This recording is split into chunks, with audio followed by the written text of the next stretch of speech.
जय हिंद फ्रेंड्स। मेरा नाम बाबा रामदास और आप मेरा यूट्यूब चैनल देख रहे हैं दद्दा की खरी खरी। तो आज साहब मुझे एक पहलवान जी ने फोन करके सूचित किया कि जो रेसलिंग की नेशनल टीम का जो कोचिंग कैंप लगा हुआ है मेन का, सीनियर मेन का, वो बहालगढ़ सोनीपत में साई सेंटर में लगा हुआ है। तो आज ग्रीको रोमन की टीम को एक आदेश दिया गया कि आपका कैंप यहां से शिफ्ट करके लखनऊ साई सेंटर भेजा जा रहा है। तो साहब मुझे पहलवान जी लोगों ने बताया कि ग्रीको रोमन के पहलवान इस निर्णय से खुश नहीं है और उन्होंने इसका सख्त विरोध जताया है।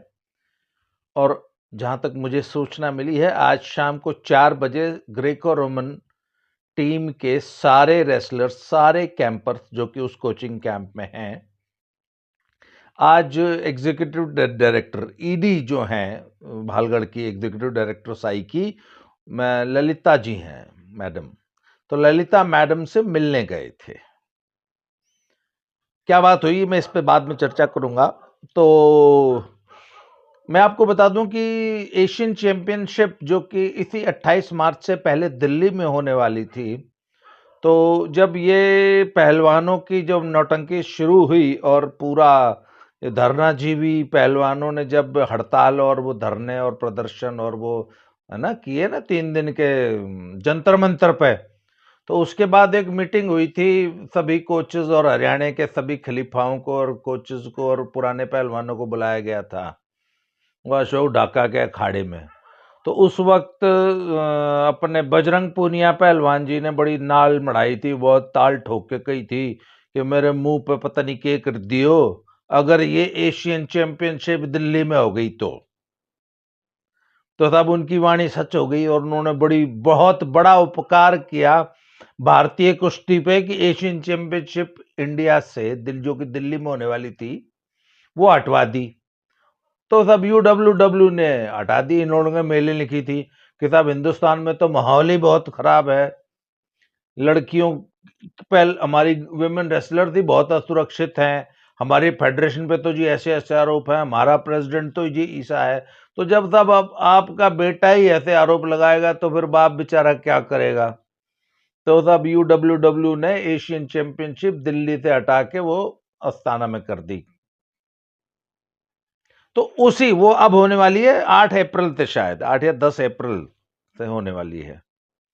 उसी एशियन चैंपियनशिप के लिए अभी पिछले दिनों ट्रायल भी हुए थे 10 और 11 तारीख को आईजी स्टेडियम में दिल्ली में। तो उसका कोचिंग कैंप लगा हुआ है फ्री स्टाइल और ग्रीको रोमन का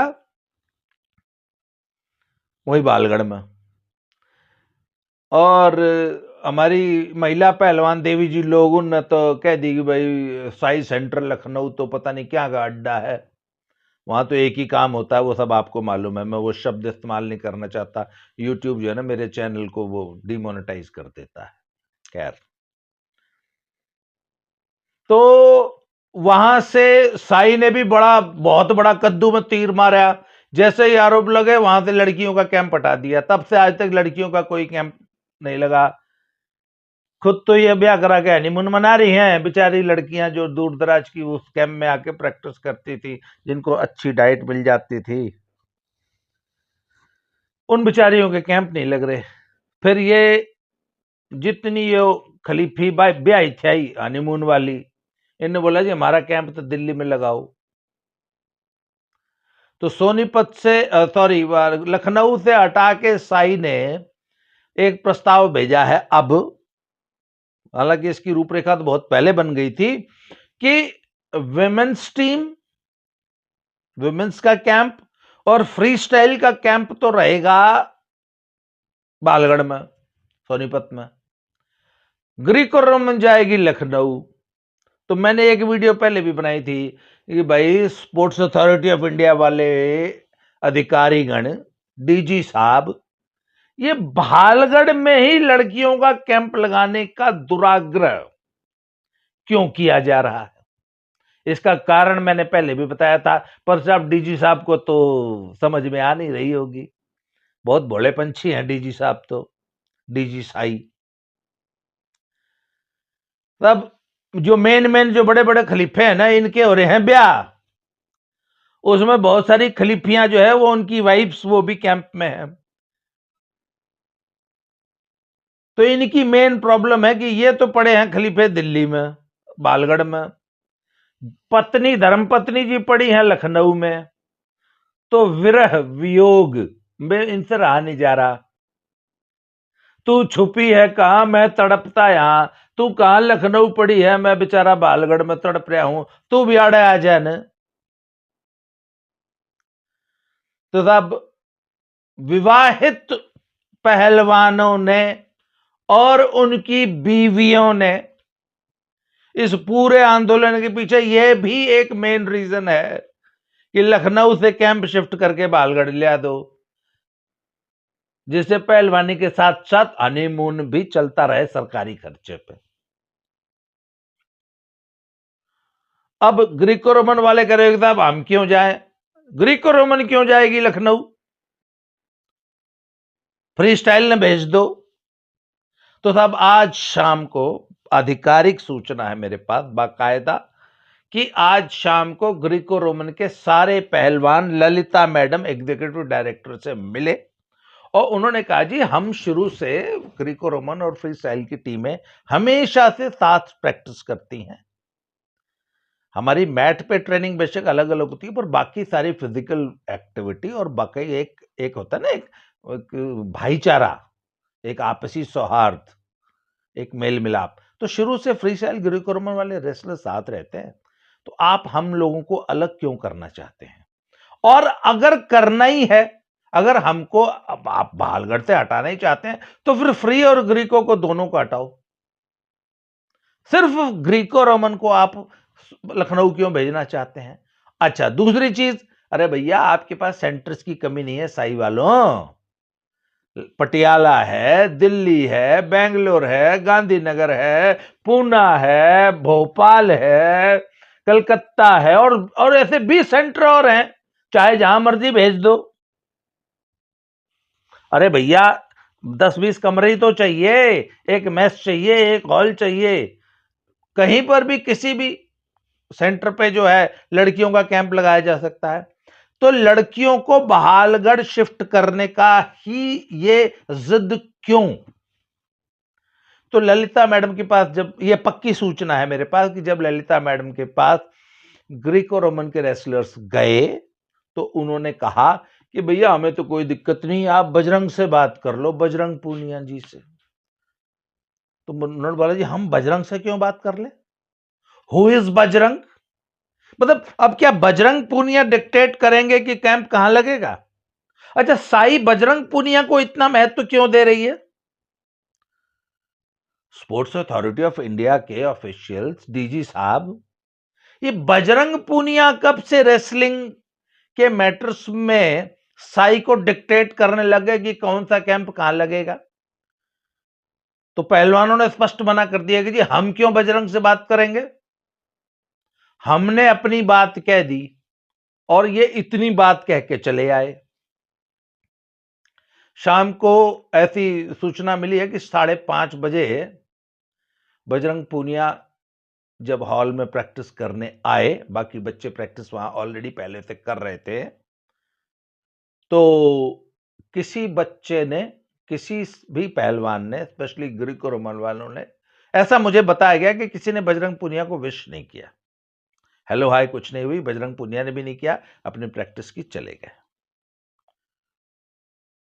और पहलवानों ने स्पष्ट कह दिया है कि हम किसी बजरंग पूनिया से बात नहीं करेंगे, हम साई से डायरेक्ट बात करेंगे कि आप इनको संतुष्ट करने के लिए, इनके हनीमून के लिए हमको क्यों डिस्टर्ब कर रहे हो, हमको क्यों शिफ्ट किया जा रहा है? अरे भाई लड़कियों को अगर लखनऊ से दिक्कत थी तो लड़कियों को पटियाला भेजो, why should we be disturb? और ये बड़ी जायज बात है, ग्रीको रोमन के पहलवान अगर ऐसी बात उठा रहे हैं तो बहुत जायज, बहुत ये अनर्गल बात नहीं कर रहे हैं। और स्पोर्ट्स अथॉरिटी ऑफ इंडिया के ऑफिशियल्स को उनकी इस बात को ध्यान से सुनना चाहिए। उन पहलवानों ने अनऑफिशियली मुझे एक बात और कही, बोले जी धरना देना सिर्फ इनको थोड़ी ना आता है, धरने पे तो हम भी बैठ जाएंगे। मैंने कहा हाँ भाई, धरने पे तो कोई भी बैठ सके है। और एक बात बताऊं जी, जब आप एक बार गलत रास्ते पे चल पड़ते हैं और जब बाकी लोग उसका समर्थन करने लगते हैं, तो एक गलत परंपरा, एक गलत चीज की नींव पड़ जाती है, जो भविष्य के लिए बहुत खतरनाक होती है। वो एक बहू जो थी, वो कमरे में सो रही थी, तो सोते सोते सांप उसके ऊपर से लिकड़ गया, उसके शरीर के ऊपर से होता हुआ सांप चला गया। तो जब वो निकल गया, जब वो निकल रहा था, तब वो घर की जो बुढ़िया थी उसने देख लिया, उसने बहुत रोवाराट आय तौबा मचाई। तो वो बहू बोली, यार अब तो लिकड़ गया, कुछ ना होया, इतना क्यों आप परेशान हो रहे हो? तो बुढ़िया बोली कि बेटी, मुझे इस बात का दुख नहीं है, इस बात की परेशानी नहीं है कि सांप ऊपर तक लिकड़ गया, मुझे तो परेशानी इस बात की है, इस बात को लेकर चिंतित हूं कि वो कितना राह न बना ले, उसको इस रास्ते को वो परमानेंट रास्ता न बना ले, रोज यहीं से निकलने लग जा। तो भैया सांप को रास्ता मत दिखाओ। Bajrang Punia and Vinesh Phogat and company and the धरनाजीवी पहलवानों, आंदोलन करने सिर्फ आपको नहीं आते, जंतर मंत्र का पता औरों को भी है। आपने बहुत बड़ा कद्दू में तीर मारा, जंतर मंत्र पे जाके बैठ गए अपनी मांगों को लेके, तो ये भी बैठ जाएंगे क्यों?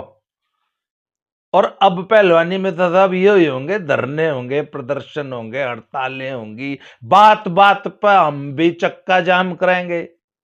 सब ऐसी ऐसी धमकियां। वो आज जिगरी कुर्बान वाले पहलवान ऐसी ही बातें कर रहे थे मुझसे। अरे मैंने कहा इतना बड़ा मैटर नहीं है, जाओ बेटा अपनी पहलवानी करो। पर आपने जो रास्ता दिखाया है ना जी बजरंग पूनिया जी, और यह जितने खलीफे उस्ताद पुराने पहलवान जो जाके उस धरने पे, जंतर मंत्र पे वहां जाके नेतागिरी कर रहे थे और समर्थन दे रहे थे ना, आपने कुश्ती जगत में एक बहुत बड़ी मुसीबत पैदा कर दी है। कल को आपने धरना दिया था, आज कोई और धरने पे बैठ जाएगा, आप तो धरने ही चाल लेंगे। इसलिए ये विश्व बेल है, ये विश्व बेल इतनी सी पनपती है शुरू में, और अगर उसको तुरंत ना कुचला जाए ना, तो पूरे पेड़ को और पूरे जंगल को घेर लेती है, और जिस पेड़ पे और जिस जंगल में विश्व बेल पनप गई ना, पूरे जंगल को खा जाती है।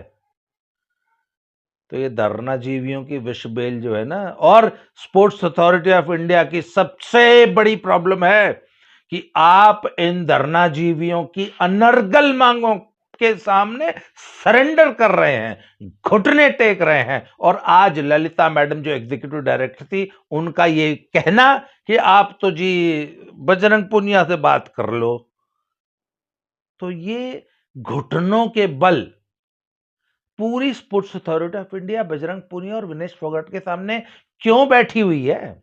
आखिर बजरंग पूनिया और विनेश फोगाट और साक्षी मलिक की अनर्गल नाजायज मांगों को इतना महत्व साई क्यों दे रही है? ये साई के लिए अपने गिरेबान में झांकने की जरूरत है। मिस्टर डीजी साई, प्लीज जरा अपने डिपार्टमेंट को संभालिए कि वो इस तरीके की एनार्की, इस तरीके की अराजकता खेलों में न आने दें, नहीं तो कल को लेने के देने पड़ जाएंगे। और ओवरसाइट कमेटी को पहले 4 हफ्ते का समय दिया था, वो धीरे धीरे बढ़ के 6 हुआ और अब 8 हफ्ते होने को आ गए। आज तक ओवरसाइट कमेटी की रिपोर्ट का कुछ पता ही नहीं है, और सिर्फ ओवरसाइट कमेटी नहीं है, एक वो भी है जो पीटी उषा ने बनाई थी, आईओए वाली। कल मैं किसी से बात कर रहा था, बोला था जी अभी तो सिर्फ ओवरसाइट कमेटी की मीटिंगें हुई हैं, अभी आईओए तो बाकी है।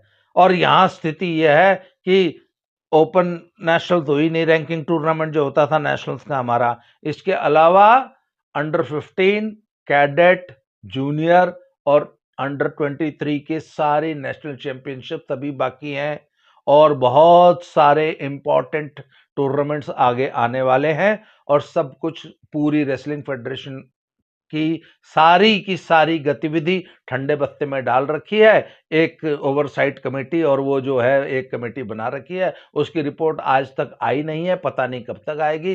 पहलवानी का बेड़ा गर्क तो बजरंग पूनिया एंड विनेश फोगाट पार्टी ने कर दिया। मतलब 4-5 टूर्नामेंट्स इस फरवरी, मार्च, अप्रैल में होने थे जो कि नहीं हुए। कोचिंग कैंप्स विमेन का आज तक नहीं लगा।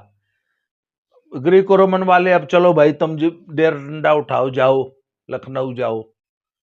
जब एक बार आप कैंप डिस्टर्ब करते हैं, अच्छा 1 मिनट, 10 दिन बाद है एशियन चैंपियनशिप, आज आप कैंप डिस्टर्ब कर दीजिए, यहां से लड़का उठाएगा अपना बोरी बिस्तर लेके जाएगा